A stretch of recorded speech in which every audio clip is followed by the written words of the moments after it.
Well, it was inevitable we were going to be seeing something like this, because I am not necessarily one to suggest the idea that, well, I knew all along this was what the intentions of Nigel Farage and the Reform Party really were. But, well, I'm just going to do this anyway. So here's the story. Rupert Lowe, who used to be with the Reform Party, was, well, excommunicated from Reform last week. And in a startling turn of events, there has been a specific letter in which Rupert Lowe addresses Nigel Farage. And, well, I suppose the only thing we could do right now is, well, so the story is, and we'll start with Rupert Lowe's message right here. In messages uncovered through a BBC investigation, Nigel Farage personally admits the real reason he removed me from Reform. It was because I raised reasonable and constructive criticisms about Reform, structure, policy and communication in the Daily Mail interview. That is why they have tried to disgracefully ruin my reputation. And there is a link, by the way, to his article, by the way, on the BBC. Reform UK row, leaked messages reveal Farage fury with Lowe. 20th of March 2025, updated 21st of March. So what he says is, Nigel Farage called the behaviour of suspended Reform UK MP Rupert Lowe disgusting and contemptible in private WhatsApp messages seen by the BBC. In the messages, which were sent after Lowe criticised the Reform leader in a Daily Mail interview, Farage accused him of damaging the party just before elections. Reform has always denied that there was any connection between Lowe's suspension and his criticism of the party. In his Mail interview on the 5th of March, Lowe called Reform a protest party led by the Messiah. He was suspended on the 7th of March and reported to police over claims he had made threats of violence against party chairman Zia Youssef.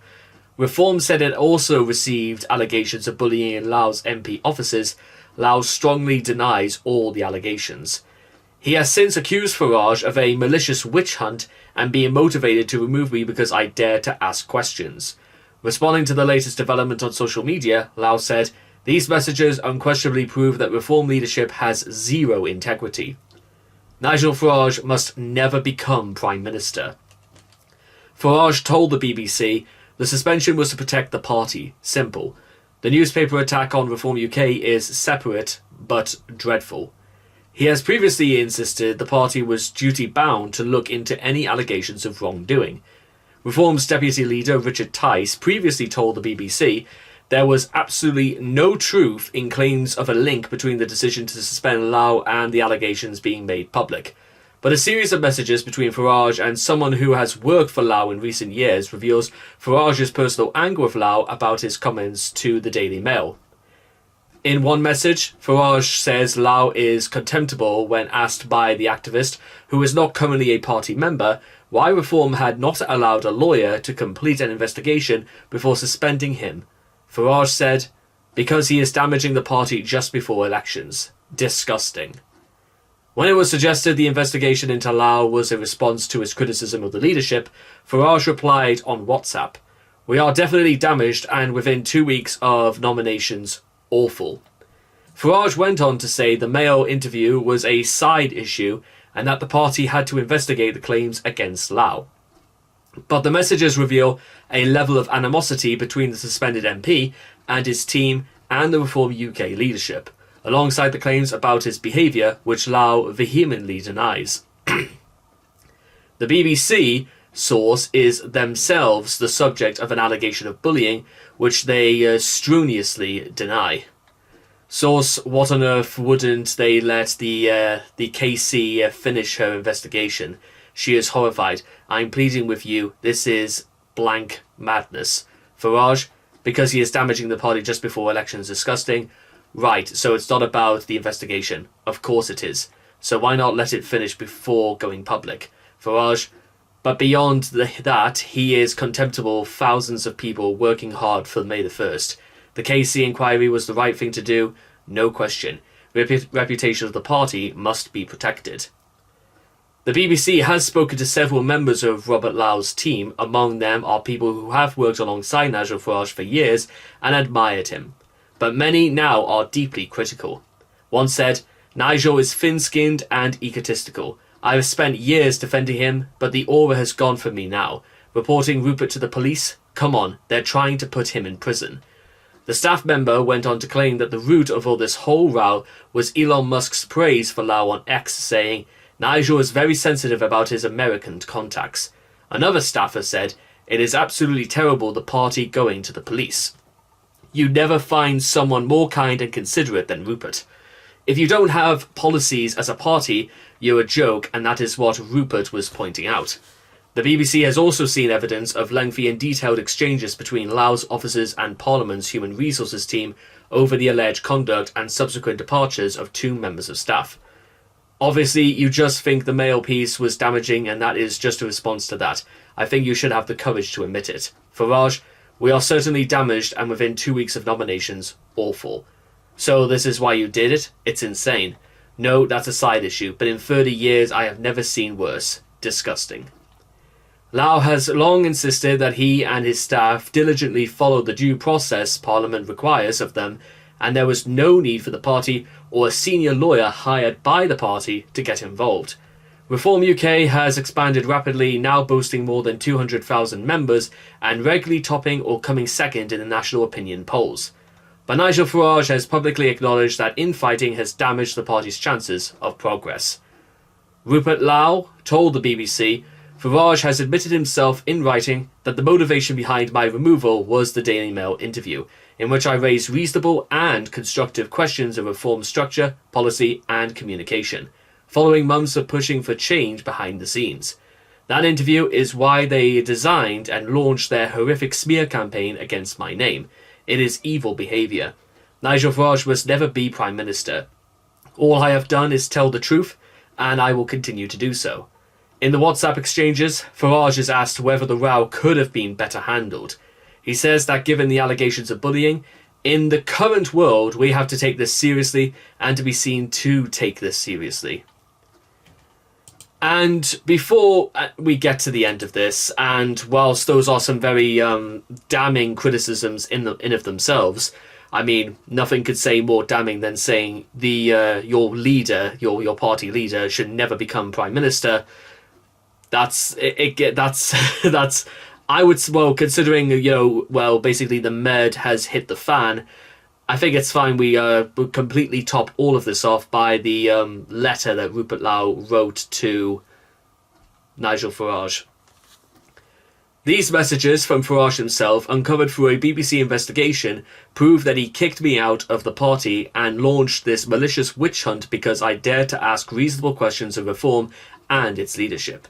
His visceral hatred of me is evident, particularly following the Daily Mail interview. He was asked directly why I was removed before any investigation, and therefore about the reason behind my expulsion and the following smear campaign. His response, in writing, because he is damaging the party just before elections. Disgusting. He is referring to the Daily Mail interview I gave, which was published the day before Reform began their public assault on my reputation. They attempted to brutalise my character, all because I raised legitimate and constructive concerns in that article. Read the BBC investigation and Farage's words and make your own mind up. I am horrified that this has been allowed to happen. These messages unquestionably prove that Reform leadership has zero integrity.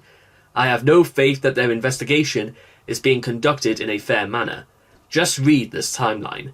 The interview took place on February the 25th. On February 26th, Farage's team were made aware of the interview. On February 27th, the vexatious complaints were raised/escalated within Reform. Roughly a month after the complaints claimed they informed Parliament. On February 28th, I received the first letter about the allegations from Anderson, with no warning or another strange coincidence, it seems. I am not a Reform MP. My staff are not Reform staff. I will not be engaging with the Reform investigation into blatantly vexatious complaints made by former employees who both admitted serious offences and were going through the disciplinary process regarding this misconduct before any of their issues were raised. There is no credible evidence of any bullying by anybody, because there was none. This has been weaponised in a desperate attempt to smear my name. If I am contacted by the independent parliamentary authorities, I will fully cooperate with them. I have heard nothing from any relevant parliamentary body, nor have my team. I will not work with the rotten and deceitful Reform leadership. Their disgraceful actions have put my honest and decent team through hell. They have hounded my employees to damage me. If Reform continues to harass my staff, trust me, there will be legal consequences. I will personally see to that. Farage has admitted himself in writing that the motivation behind my removal was the Daily Mail interview, in which I raised reasonable and constructive questions of Reform's structure, policy, and communication, following months of pushing for change behind the scenes. The interview is why they designated and launched their horrific smear campaign against my name. It is evil behaviour. Nigel Farage must never be Prime Minister. All I have done is tell the truth, and I will continue to do so. Signed, Rupert Lowe, I should say. Right, so I would say from the very first moment, after reading that, well, you would have to say, well, this is somebody who was in Reform, and now this is what Nigel Farage is willing to do to one of his own MPs. Goodness knows what he's going to do when you give somebody like that power. Now, some people have also taken to X to saying you don't disrespect your boss to the press, simple. But did he do that? I don't really feel as if that certainly was the case. It seemed as if though all that Rupert was doing was simply saying there are things we should be doing differently. We should be straight up restructuring things. Because let me tell you something now, guys, and this is something that I strongly suspect that Reform would like you to not hear too much of.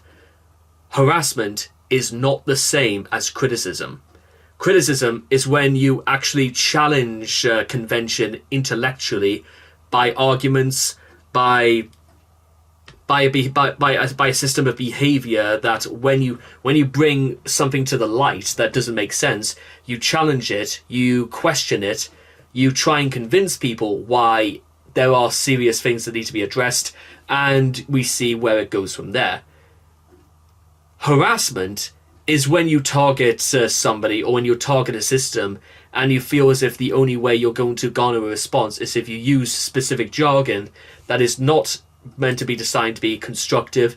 It's not designed meant to be insightful. It is only designed as a stick to poke the bear with. It's not designed for any other reason than to garner a reaction in the worst way possible. And then there are also other people who can obviously work out that this behaviour from Farage, about if this is what he's willing to do to one of his own when somebody criticises him or criticises Reform structure, goodness knows what happens when he actually gets to office. Because you may remember, guys, less than one whole year when Hitler came to power, he was already starting to execute members of his own party and form the SS, because he felt that there were too many already who were still considerably revolutionary. And murders of his own party were starting to explode all across Germany during the mid-30s. Now again, this is not after 90 years, and here's the thing again, this is 2020s Britain and not 1930s Germany.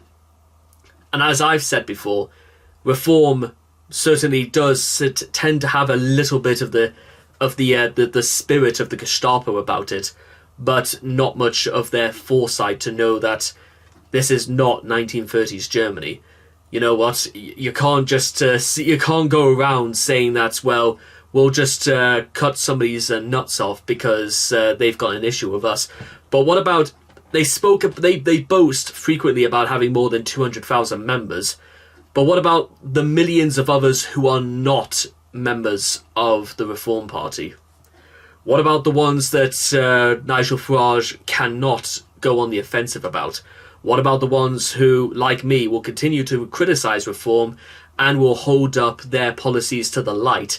Remember, guys, I spent an entire video talking about Reform's so-called policies during the election season, And when you have somebody who is willing to say or put down in writing, it's just common sense when it comes to education, considering that whether or not anyone from Reform has actually ever worked in a school before, there's something not quite right going on. Because let me tell you something, guys, if it was really that easy, if it was really that simple, then why hasn't it been implemented already? It's never, ever, ever, guys, ever resort to using things like it's just common sense. But take it up with this and stuff like that. With that being said, I must be honest once again, guys, and I'll just do this reply from Scott Lewis. Farage exposed again. The man built his brand on free speech and challenging the establishment, yet he couldn't even handle legitimate questions from Rupert Lowe without resorting to purges and smears. This is not leadership, this is cowardice. Reform was supposed to be a movement for the people, not a dictatorship for Farage's ego. The fact that he refuses to comment speaks volumes. The man who has never shut up certainly has nothing to say when caught red-handed, weak, dishonest, and unfit for power. Now, whether you do straight up want to say Rupert, to all intents and purposes, should have actually gone to Reform itself and actually should have gone straight to Nigel Farage about criticisms about party policy instead of just giving it via a meeting with the Daily Mail, well, unfortunately, here's the thing.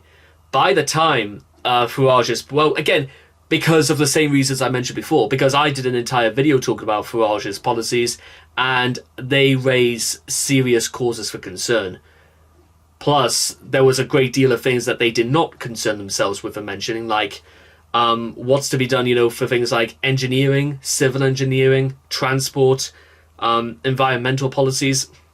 There's a lot of things that Reform conveniently decided not to mention. Not to mention that their policies about migration and immigration, a lot of them seem to be, well, completely unprofitable, as well as completely unsupportive, because I don't know how they're even going to think about raising the money for something like that. But with that being said, there we are, guys. What do you personally think? Do you think that, well, this is just what we already knew, or is there any change?